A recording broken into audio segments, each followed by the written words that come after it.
Amosini oimore kumora mora maintie nyakora mogejwang agero ni ne in godo chieng makare ochopo sama chielo marwaki ni machiegni e cheno nindi mar Ngima Mwandu dembo makawuono wagomba kaka endi kotenre koda Dhoot wadhialo Dhoot e piny mangima kendo ma en week mosebedo ka en week ma idhialo Dhoot e piny mangima. Luonga ni Ruth Ochungo an ka endi kod jalony e weche goeko mag migago kendo ang' walos kode kachiel ka opimnwa gino moikono odiochieng' ma kawuono. Kata kamano akawo thuolo makende mondo mi arwake amiye thuolo awach nyinge gino motimo kama owuoke kaeto wachaka machiegni e studio nyadendi Monica. Erokamano Ruth, an iluonga ni Wanjir Oyanga Monica, atiyo e migawo mar thieth Kisumu County kaka ng'ano man gi lony mar pidho mar chiemo. Officer nitie Kisumu County Hospital. Yes. Kawuono ikon wang'o kotenore koda Dhialo nikech wang'eni chakre tarik 1 nyaka tarik 7 higa ka higa wadhialo ga Dhoot e piny mangima. Kawaida wadhialo ga Dhoot e piny mangima e dwe mar 8. But higani dwe mar 8. But higani ne wachore mbele nikech wadhi bedo gi yiero makende e Kenya kae. Koro ne waneno ni ber mondo watim dhialo weche mag Dhoot e dwe mar 7. Ma week ma watieko ni wan gi gima luongo ni breastfeeding room. To breastfeeding room ni ne waketo tenge room Kibuye market. Wasebet kwa loso week achiel ni te to en room ma mine proga dhi loko nyithindgi gibroga dhi dhodho nyithindgi e room ni endigo. To wagone erokamano jogo motenre gi weche trade nikech negi miyowa room machalo kamae e Kibuye market. Mondo mine matiyo Kibuye market kata mana mine ma use Kibuye market man gi businesses matindo nyalo biro gi nyithindgi Kibuye ok giwegi chien mondo nyithindo gi oyud kaka ginyalo dhoth e yo makare. Keta mondo mi awinj wachni e yo maler. Awinjo kacha ni omiu room moro Kibuye market. Room ni ang'o madhi timore kotenre gi weche mag Dhoot? Nikech wang'eyo ni joma mine uso Kibuye. Kibuye en chiro maduong'. Koro inyalo kono janeno ni to ang'o matimore Kibuye market ne mine go kuma nitie nyithindo matindo ma Dhoot? Erokamano Ruth. Inyalo paro ni sama mama onyuol to en mama matiyo tije kaka mag dhi uso. To kawaida wawacho ni mine onego bedni imiyo maternity leave. Onge ng'ama nyalo miyi maternity leave ka biashara en mari kendi. Koro chuni ni mondo iting' nyathini kumoro amora midhiye gi nyathi mondo ibed ni inyalo dhodhe yo makare. To mine mang'eny thoro weyo nyithindgi dala.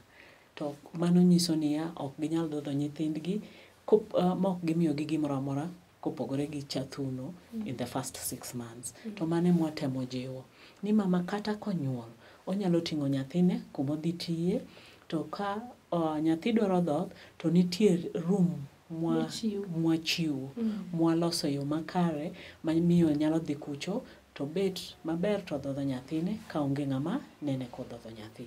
Kendo e room ni wan gi coach ma mine boga dhi to loko nyithindgi ka nyathi odhi oko tiloko e maber taiti timore nade irwako ne lewni mamoko mondo nyathi obed ang'o comfortable.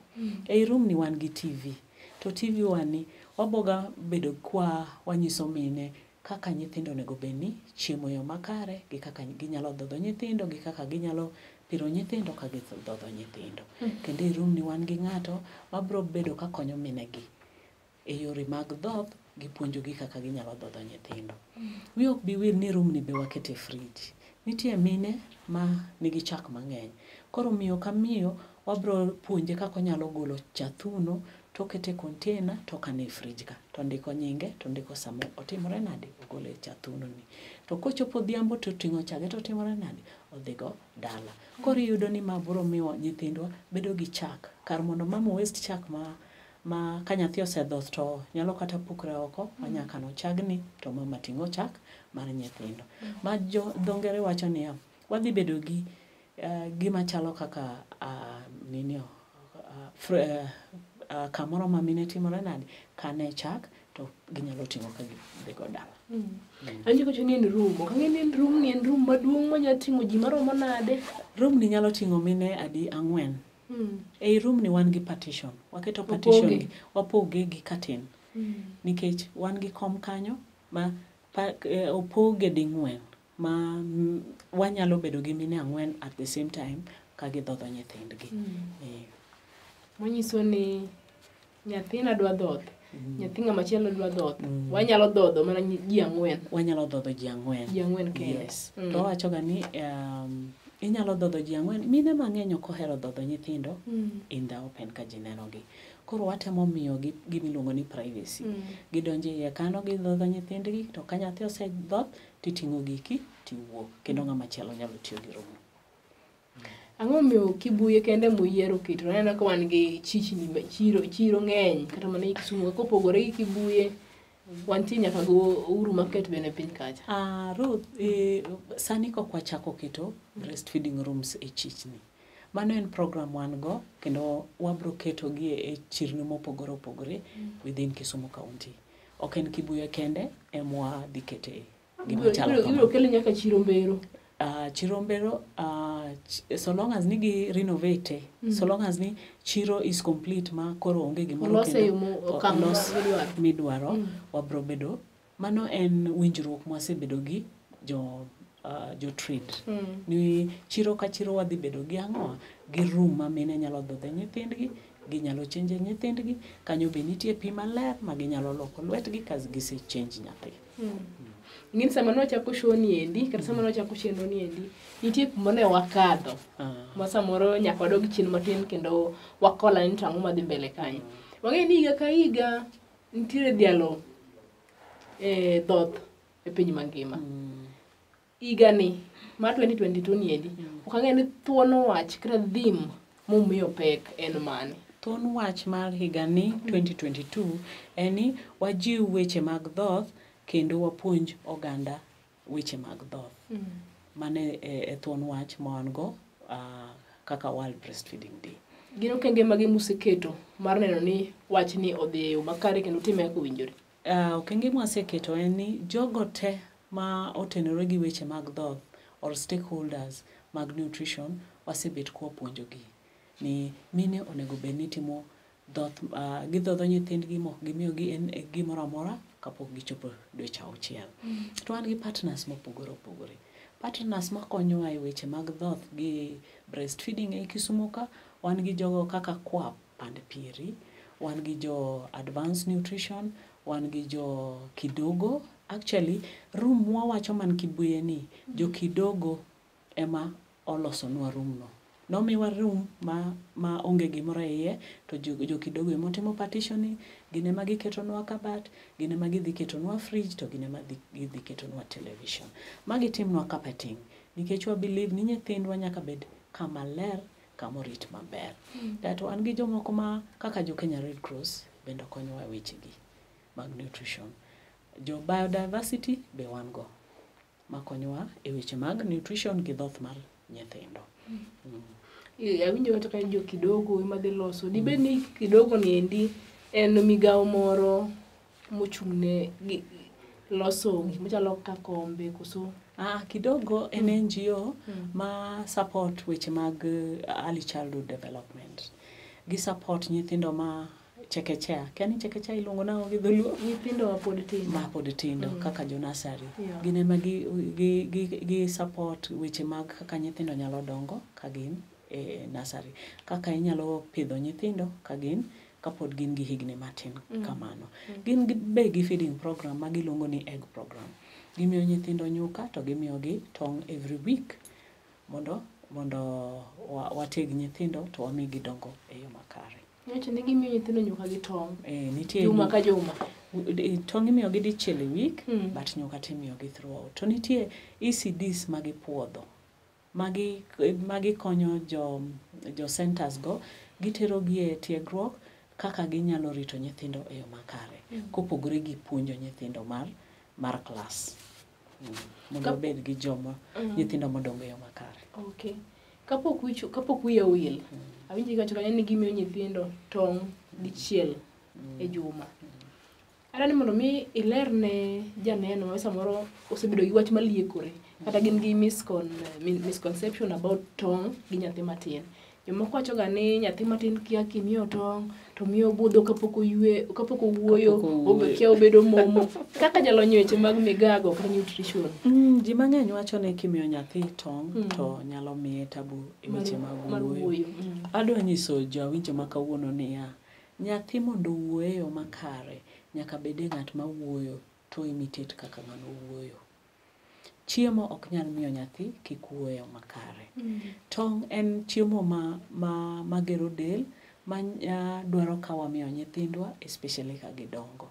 Ineno ka nyithindo chiemo matin to tong' en waluongo ni first class protein manyalo miyo gidong e yo makare. But wuoyo mar nyathi nyithindo imitate kaka joma dongo or joma ni alwora kanyo timo. Koro kiwuoyo gi nyathi to i-develop gima luongo ni speech mar nyathi. Ang'eyo ni launching chapek tich ang'wen mokadho. Donge inyalo mana lidho no tang'o mano otimore mondo mi jalno ma samoro nok ochope ong'e ni tang'o matimore kiwuoye maket kotenore koda weche mag dhoth mag mine. Launching mane wa launch go breastfeeding week ne wa launch kibuye market. To kibuye market ne wan gi migepe mopogore opogore.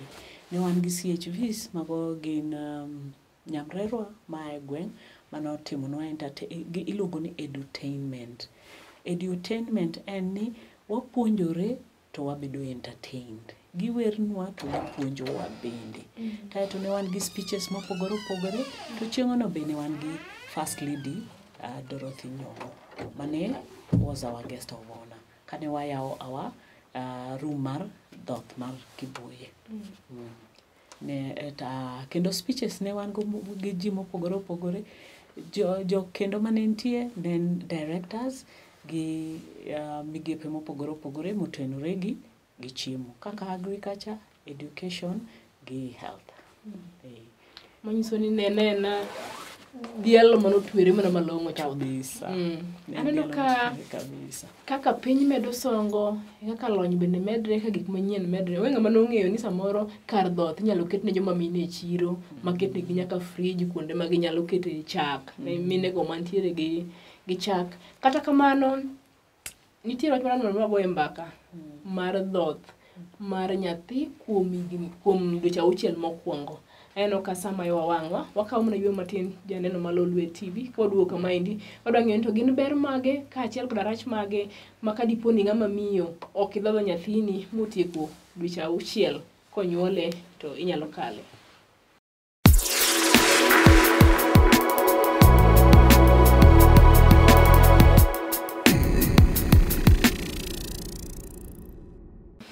Machiegni kendo nyakora Mugejwang kadipo ni kokiyawo TV mari arwakini machiegni wadhi mbele kae gi twak kendo wantie tielo mar 2 wan kae ndi kod nyadendi Monica Oyanga ma en jalony weche goeko mag migago kata marendo gi dhombogo ni nutritionist.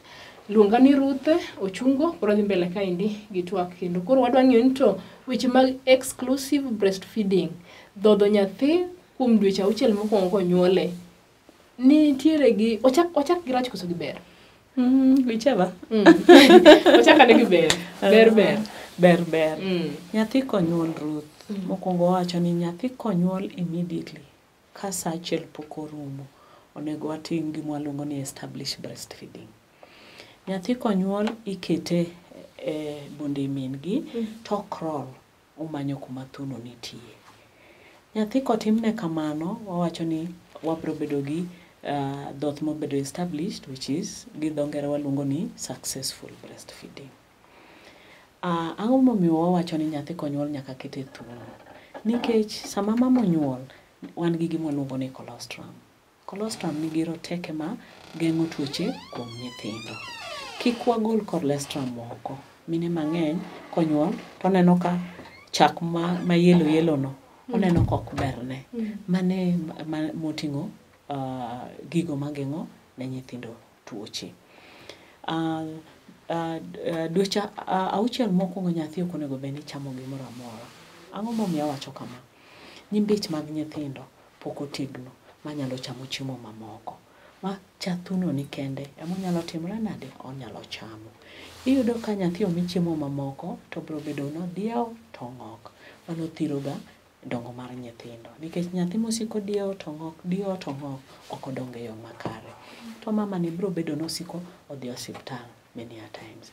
Kendo kimiyo nyathi chiemo mamoko kapok ochopo dweche 6, gima biro timore ni nyathi ok bi dhoth kaka dwarore nikech nyathi onego bed ni dhoth samo dwaro. Ok ni wapangone kaka onego dhodhi. Nyathi onego bed ni dhoth samo dwaro.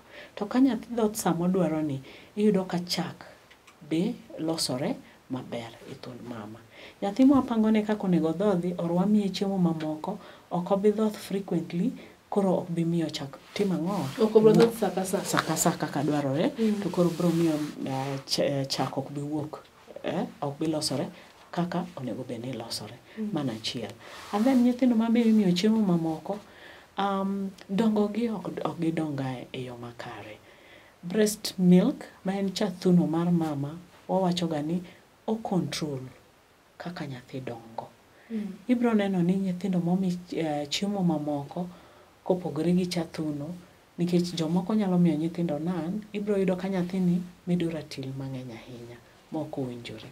To nyithindo momedo ratil mang'eny ahinya ndalo mabiro go ka en nyathi ma dalagi ne nitie ng'ato man gi kata hypertension kata diabetes, chances ni mondo oyud tuochegi are very high. Emomiyo wanyiso mine ni tem dhodho nyathi nyaka ochop dweche 6 mok imiye chiemo mamoro amora. To kawaida nyisoga mine niya ikwano from day 0 chieng' monyuole nyathi iluongo ni day 0 tikwano nyaka ndalo 180 day 1 day 2 kamano nyaka wachop day 180. Ichako miyo nyathi chiemo mamoko but imiye kiwango matin. Jomoko chako miyo nyithindo omiye kikombe achiel mar nyuka. Nyathi ok nyal tieko ma. Then iwinjo ka mama wacho niya an nyathina ok otimore nade ok ohero chiemo. Inemiye chiemo mang'eny mohingo kaka onyalo chamo. Nyithindo imiyo matin to medo gi dhoth nyaka ochop higni 2. Waluongo ga the first 1000 days. Mwawacho ni ndalo mokwongo 1000 very important e ngima mar nyathi. Very important in ngima mar nyathi in the essence ni sama nyathi the first 1000 days from the time mama omako ich nyaka the time ma nyathi is en higni 2 sechego ema obongo mar nyathi timore nade dongo to medore. Nyathi kokalo higni gi mondo koro bed ng'ano manyalo bedo very independent, manyalo kata concentrate e school, mondo tim maber e class, bedo ka wabedo gi tabu matin. Koro waimizaga mine ni otimre nade idhodh nyathini dweche 6 mokwongo mok imiye gimoro kendo. Taiti imiye chiemo mamoko imedo gi thuno. Ok ni koro sami chako miye chiemo mamoko tiwe dhodhe nyaka ochop higni 2. Iwacho maber ni odiochienge mokwongo 1000 e kit ngima nyathi gin odiochienge maber. Kendo mane mabiyudo ka sechego obongo gi dongo. Gin chiemo mage monego bed ni koro imiyo nyathi mondo mi nyathi obongo no dongo maber komed gi chak mar thuno. Chiemo nitie kidienje mag chiemo 7 monego bed ni wamiyo nyithindo. Sama miyo pek wamiye kidienje 10 ma FAO nosepuodho. To koro sama nyathi onyuol sama to FAO saboro dana moro ng'ini nango FAO mago migepe ma puonjowa kaka ji onego bed ni chiemo, mamiyowa guidance kaka ji onego bed ni chiemo. Nyathi kimiye chak, imiye olembe, imiye alode, imiye ring'o, imiye tong', timiye ang'o kendo cereals ka gin kothe donge. Taito wan gi beans and legumes iluongo nang'o wana kamoting'o dhod oganda. Mago already wan gi migepe 7. Koro out of migepe 7 gi ikawo 4 out of migepe 7 gi per day. To nyathi be imiyo mana chiemo ma familia chamo. Kik ibed ni koro in gi sufuria ma nyathi taito in gi sufuria ma familia. Nyathini be en part mar familia ni. To nego bed ni puonje chiemo ma familia ni timore nade chamo. But you realize ni nyathi koro nego bed ni wamiye chak makata koro onge chak kata chak koro nie beche tek maromo nade to nego bed ni wamanyo ni nyathi chak mondo madhi. But nyathi onego bed ni imiyo cha dhiang' bang' higa 1. mane ma chak dhiang' sama chak dhiang' dibed ni wuoyi chak dhiang' monyiedhe thuno koso kata mana mag packet minyiewo mago tegin chak dhiang'. Emomiyo wawacho ga niya kinyuolo nyathi to kone mama otho or mama tuo kabisa ma ok inyal dhodho nyathini nikech chathuno iluongo ni the gold standard. Ma nyathi moro amora monyuol kata onego beni chathuno emitimore nade imiye. But kwayudo ni mama otho, the next alternative onego beni en formula milk. Nikech formula milk ni emolos machalore gi chathuno. Iyudo ka nyithindo mang'eny imiyo cha dhiang' but miyo gi tabu mang'eny. Studies nonro osefwenyo ni chak mar dhiang' ok onego bed ni imiyo nyathi kapok ochopo higa achiel. Masani ka mama man gi nyathi ok onego bed ni dhi e duka to nyiewo chak biro chwako to miyo nyathi kapok nyathi oromo higa achiel. But gima timore kendo ni God is so good ni most of the children mwanyuologi minegi nitie. Koro wahimiza minegi otimre nade imi nyathi chathuno. But ibiro fwenyo ni mine mang'eny wacho niya an aonge chathuno. An chaga thunda onge chak. Mondo itim exclusive breastfeeding ok wachak timo ni counseling chieng' minyuol. Wachako timo ni counseling kimako ich. Kokipuonji kaka ibiro timo. En ang'o mibiro timo sama inyuol ibiro dhodho nyathi to sama pod chak ng'eny cha tibiro express. Igolo chak tikete container tindiko. Ibedo gi bank mana kaka ikano chiemo e fridge mar joma dongo. Chiemb nyathi bende nyaka kan. Nono to kibi bedo gi chiemo mimiyo the next time kako idok e tich. Nikech sama idok e tich to koro wagolo chak machon cha emochako timore nade omadho. Donge wan gi stock ma nyathi but ji mang'eny ok tim stocking mar nyithindo. Wan wang'e mana stock ringo ma wan joma dongo wachamo. Nyoyo wa stock e fridge. Wiwa wil ni nyathi matin ni bende en part mar familia. Kaka jalony weche go eko mar chiemo kata megago ka. Mama samoro wawuok kuom miyo ma wang'ni kokwongo nyuol pok obedo gi nyathi e kit ngimane. Osegolo chak e thunde moketo e fridge. Mondo mi chagni chak e fridge mochopo e nyathi koler. Gino kenge mage mokawo ka. Otim ang'o gang'o. That is interesting. Mano penjo maber kabisa. Nikech ibiro yudo ni ng'ato ogolo chathuno to kia kako handle chathuno. Why miza mine mondo bed gi containers matindo tindo. Maki ok more than 200 ml. Nikech nyathi tin. Nyathi tin to the extent ni nyathi ma ja dweche 7 onyalo tieko chak ma en mls 200. Koro wapak gi small containers. Kidhi e supermarket ibiro yudo gik ma wanya pake chak. Very small containers. Koro ibiro ga golo mokwongo mani kano cha. Ne wawacho ni igolo chak kamua chak. Tibiro kete container tindiko date tindiko nyaka time. Mani timori nade express email to wakano. Koro wawacho ni fast in fast out. Mani kuongo keto ka emi kuongo golo. To magi biro timo ka sama mama timore nade onge no dhi kata tich. Koro containers go donge gitindo wabiro timo gima luongo ni thawing. Igolo chak kapod en ice tiweya oko mondo timre nade mondo lokore pi. Nikech chathuno be ok wachwaki. Olungre. Chathuno ok watimre nade ok wakete sufuria mondo wachwaki. Chathuno gima timo wakete e pi mawom. Koro ichunge pi mawom e container no to bedo wom timiyo nyathi. Koro nyaka bede containers matino nikech the minute kisegole kamano ok ichake duoke. Gin fruits kata olembe mage monego bed ni chak mi nyathi ma koko ochopo dwe mar 6 min gisebedo ka miga miya thuno maber. Koro chopo dwe mar 6 monego bed ni koro nya chak tim ne weaning kata mi chiemo mamoko. Gin koth olembe mage monego bed ni chak koro nyathi chak miyo nyathi chiemo. Olemo moro amora ber. Onge olemo manya wacho ni maber moloyo nyawadgi. But wan gi olemo moluongo ni olemo ma king'ado.